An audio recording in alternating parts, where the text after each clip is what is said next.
For 5.1 key features of exponential functions, day 1 will interpret key features of exponential functions represented by graphs and equations, and graph transformations of exponential functions showing intercepts and behavior.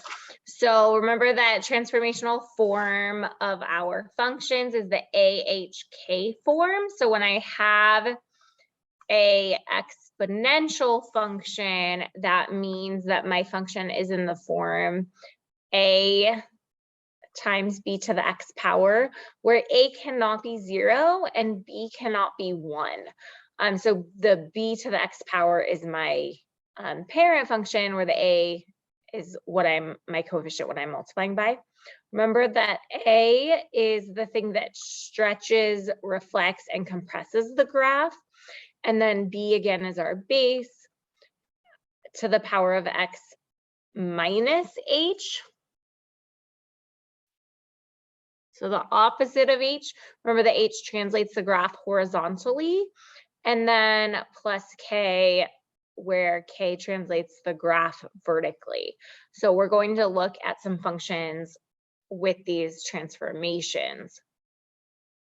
So let's start with a basic function. So if I am given y equals 2 to the x power, if I think about this in terms of the equation we were given, that's like I have 1 times 2 to the x power.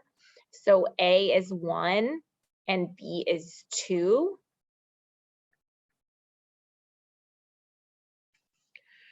So when I have this, what I'm going to do to start is to just plug in the values from -1 to 2. So if there's no transformations, I want to get a graph that's centered around the y-axis. So that's why I'm plugging in these particular values. So x is -2. It's going to go into the x here. So I'm going to take these x values and plug them into the x in my equation.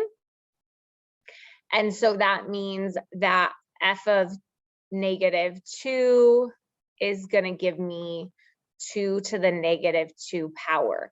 Remember that when I have a negative exponent, that's the same as having 1 over that number with a positive exponent. So that means that this is the same as 1/4. So when x is -2, y is going to be 1/4. So x is -2, y is 1/4. I'm just going to put that kind of close to my x-axis. Next, I'm going to plug in -1. So f of -1 is 2 to the -1 power. It's negative again, so I have to do 1 over 2 to the +1 power, which means that that value is 1/2. So when x is -1, y is 1/2. Then when I plug in 0, f of 0 is 2 to the 0 power. Anything to the 0 power is 1. So our next point is 0, 1.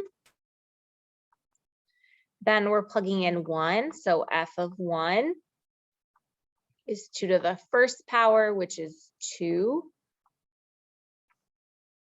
So our next point is going to be at 1, 2. And then our final point, f of 2. 2 squared is 4. So when x is 2, y is 4.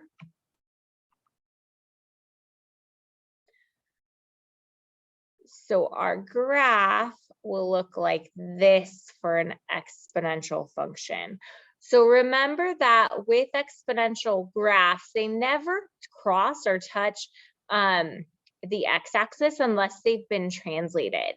So that's because even if this number gets really, really small, so 2 to any negative power is just going to become a fraction with a larger and larger and larger denominator. It's never going to be 0. So what this means is that my range is always going to go from 0 to infinity for the graph of a basic exponential function. Or I could write that as an inequality, y is greater than 0. So both of those are appropriate. The domain, though, I can plug any number into this x, so my domain is going to be all real numbers. The fact that y must be greater than or equal to 0 is because we have an asymptote. So we have a horizontal asymptote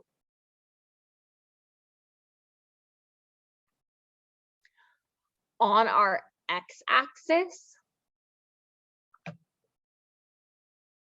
So that means that we have an asymptote at the line y equals 0. And so we have a horizontal asymptote for the line y equals 0.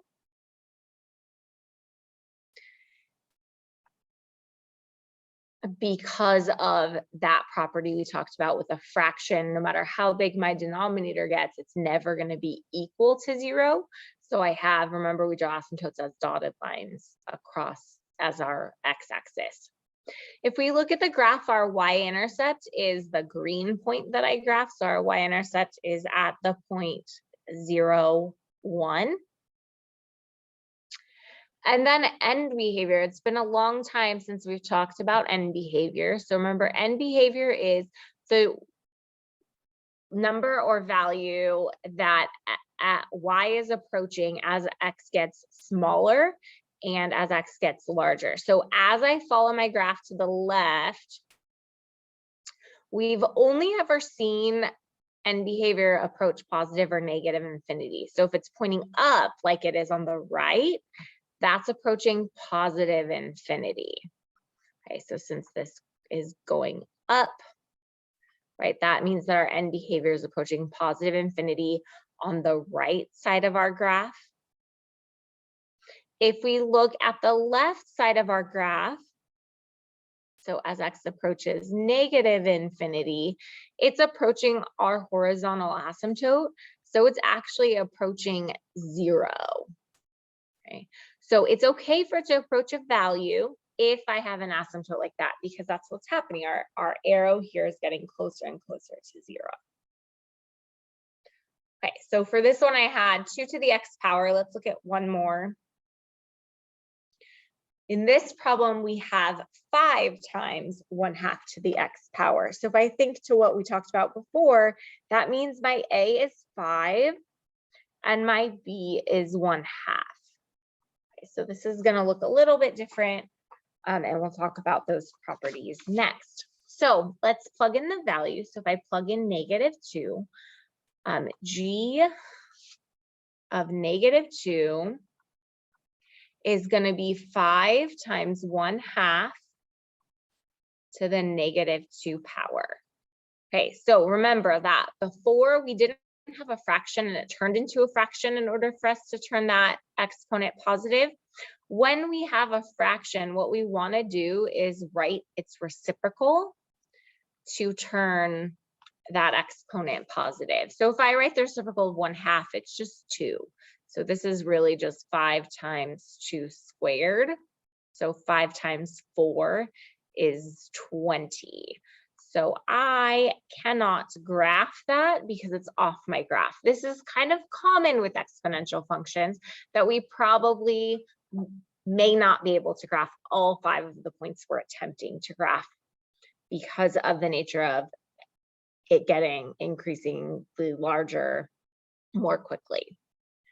So let's look at g of -1. So g of -1 is 5 times 1/2 to the -1 power. So 5 times 2/1 to the +1 power, which is just 5 times 2 or 10. Looks like I can't graph that one either because this is only going up to 5. So I'm going to skip plotting that point as well.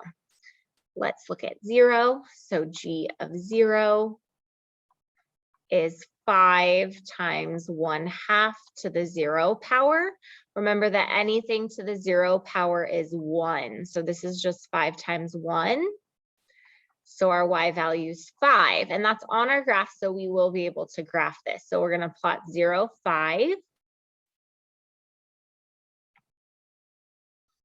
Then we're going to plug in 1. So g of 1 is 5 times 1/2 to the first power, which is 5/2.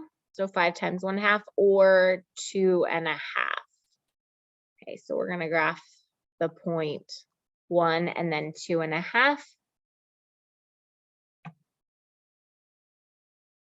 Then we're going to plug in 2. G of 2 is 5 times 1/2 squared. 1/2 squared, think about it, 1/2 times 1/2, or 1 squared over 2 squared, is going to be 1/4. So 5/4 is the same as 1 and 1/4. So when x is 2, y is 1 1/4.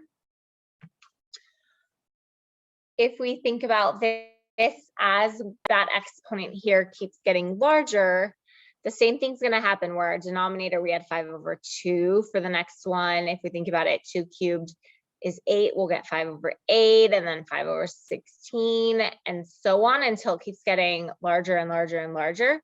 So this is going to be the same in the sense that it's never going to touch or cross the x-axis because of the nature of that denominator. So this is just going to start to level off, which means we're going to have a horizontal asymptote on our x-axis. Okay, so we're still going to have an asymptote at y equals 0.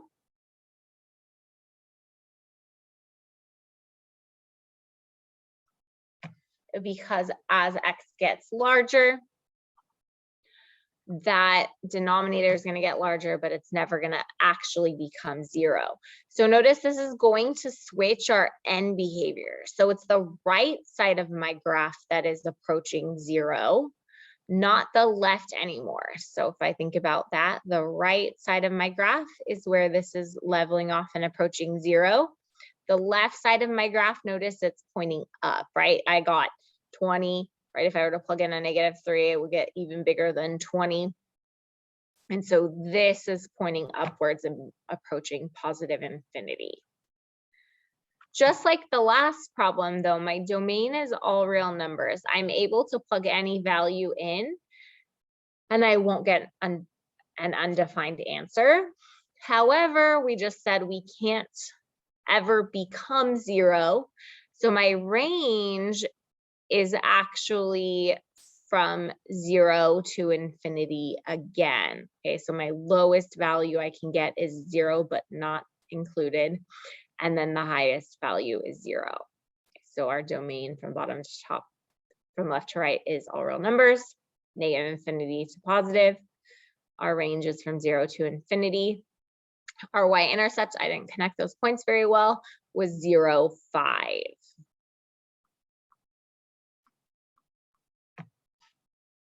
Okay, so those are basic exponential functions. Let's look at example 2 where we're using transformational exponential functions.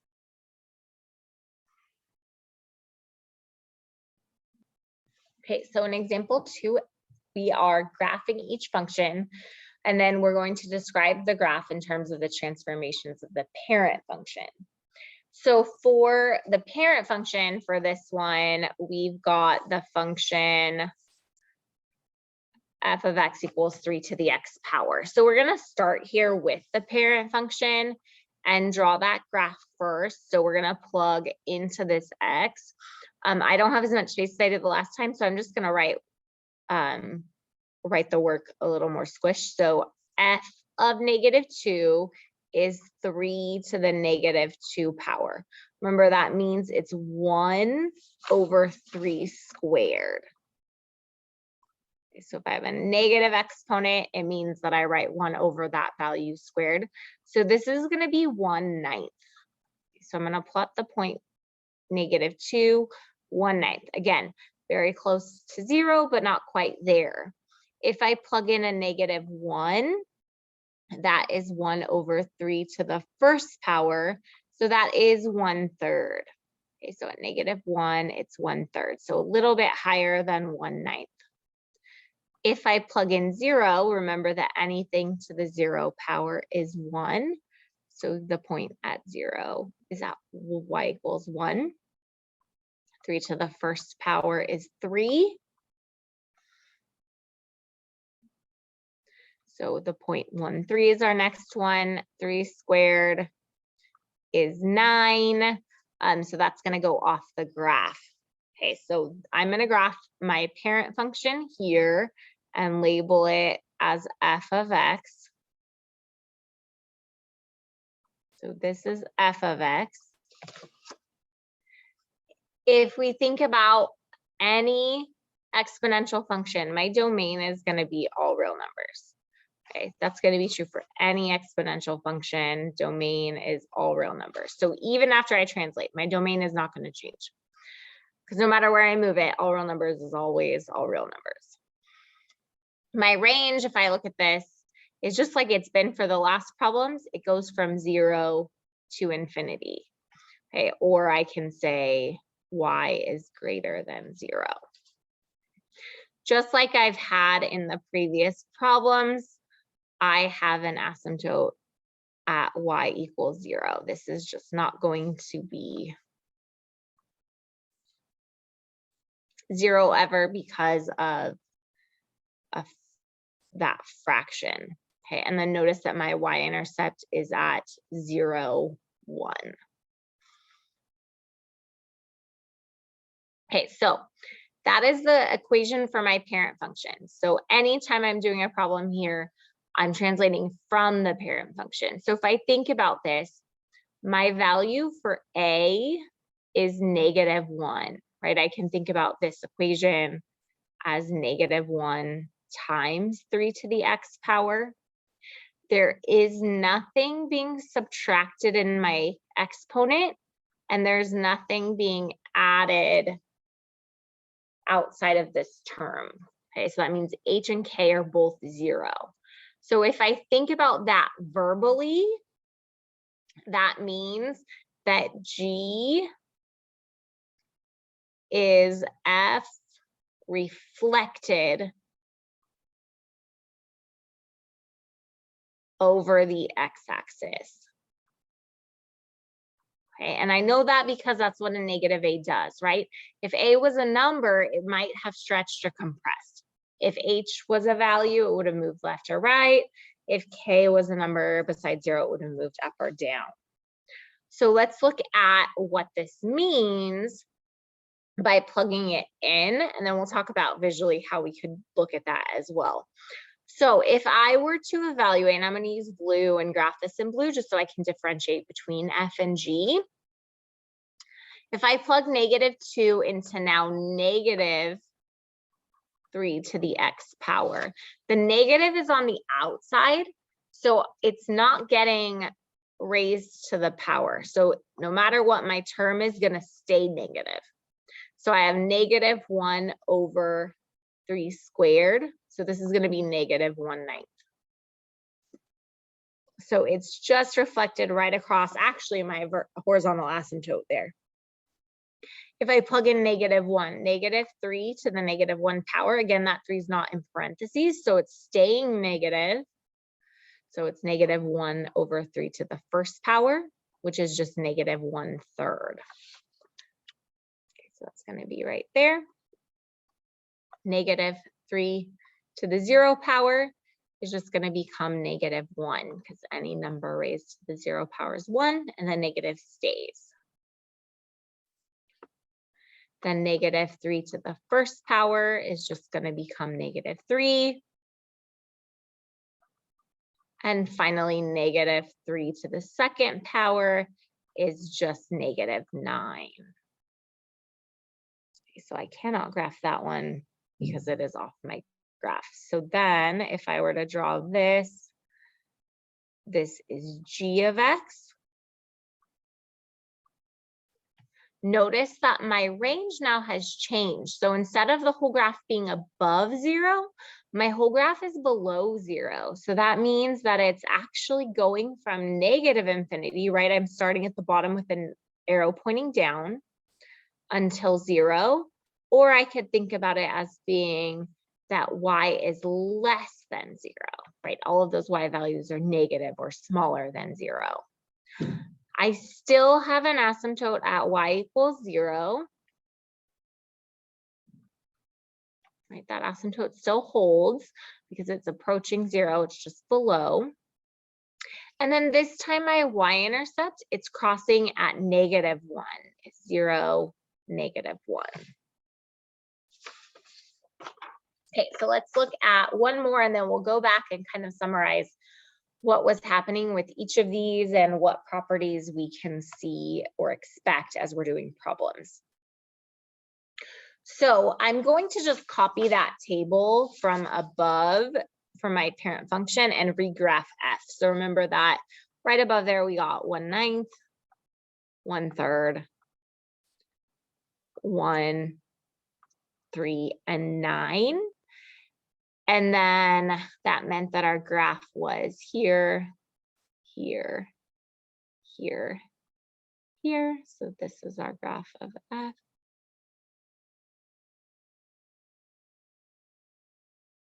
And then here's our asymptote. Oops.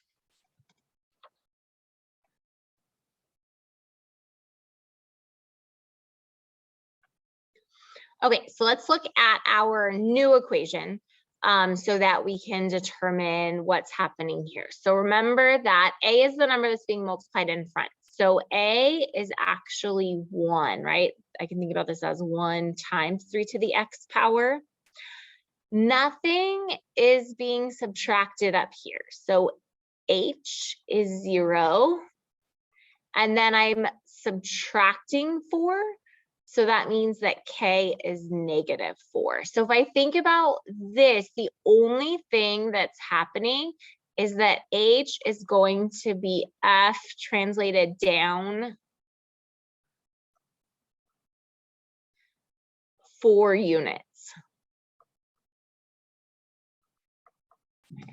So my graph for h is going to be this graph of f with everything moved down 4 units.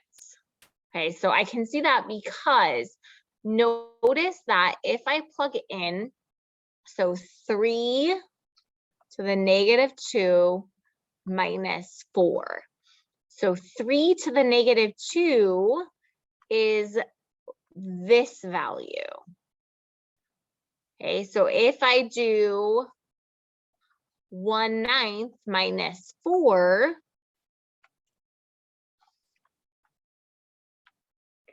that's going to give me -3 8/9. Okay, so if I plot the point -2, I'm going to go down almost 4.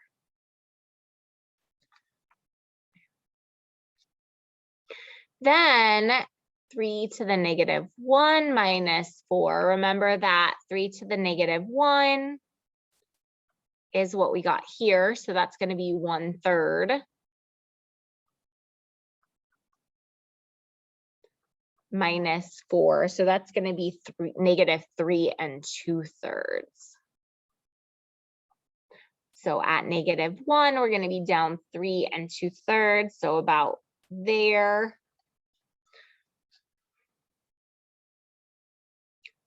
And then if we plug in 0, 3 to the 0 minus 4. This one's a little bit easier. I know that's 1, so it's 1 minus 4. So this is -3. So 0, -3. 3 to the 1 minus 4. So 3 minus 4 is -1. So 1, -1. And then 3 squared minus 4 is 9 minus 4. So that's going to be 5. So we're actually able to graph all of these points on this line for h. Okay, so notice that if the whole thing was translated and underneath this point, I had an asymptote. That means that I should also have an asymptote underneath my last point here or across this line. Okay, so my line will still have that same nature of it's not going to cross, it's just not going to cross a different value. Okay, so notice that because I moved everything down 4 units, my asymptote is also going to move down 4 units. So notice that that's at y equals -4 is where that's crossing the x-axis. Okay, my domain is still all real numbers. What happens to my range though? Notice that my first y value is going to be something super close to -4 instead of super close to 0. But it still keeps going on forever in the upwards direction. So I could also write that as y is greater than -4 if I wanted to. And it's crossing the y-axis this time at 0, -3. Okay, so now that we've seen a couple, let's look for some patterns. I'm going to go all the way back to the beginning and talk about a couple of things. So if we look at, oops, oh my goodness, sorry.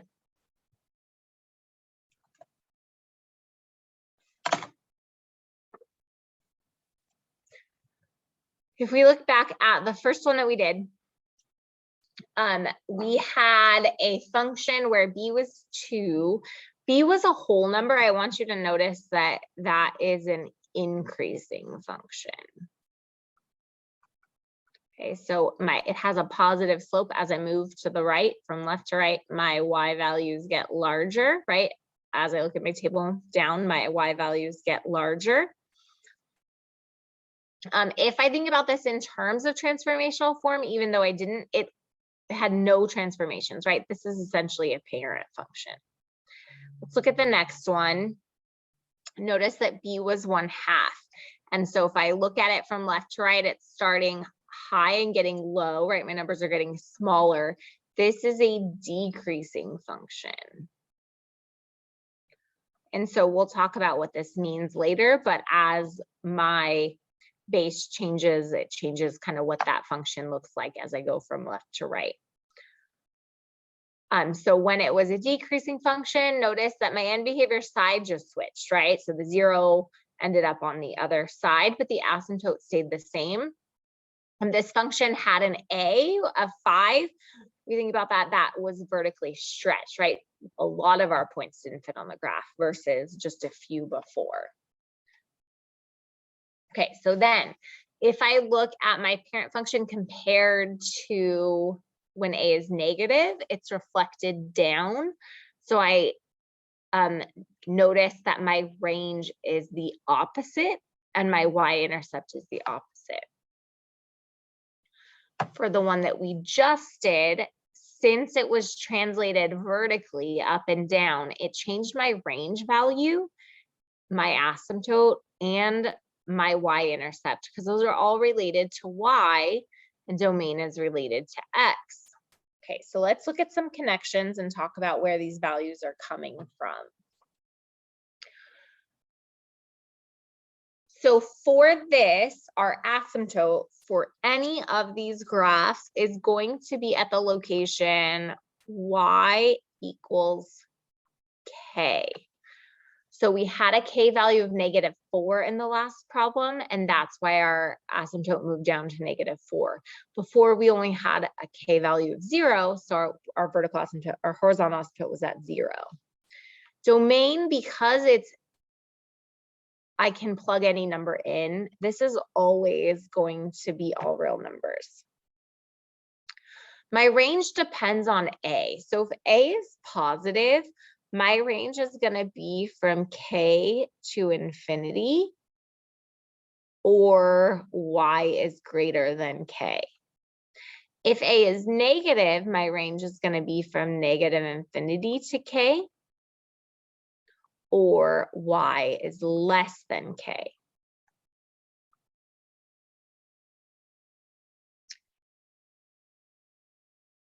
My y-intercept is going to be at 0, comma f of 0, or when there's no translations, it's always going to be at 0, comma a. Okay, so if h and k are 0, it's nice. It's always just going to be the value for a. But when h and k are something else, that value will change. So N behavior depends on B. So when B is greater than 1, so when it's increasing, the N behavior is going to be where as x approaches negative infinity, y is going to approach k. And as x approaches positive infinity, y is going to approach positive infinity. When B is between 0 and 1, so when it's a fraction, when I have a decreasing graph, they're going to switch. So as x approaches negative infinity, y is going to approach infinity. And as x approaches positive infinity, y is going to approach k.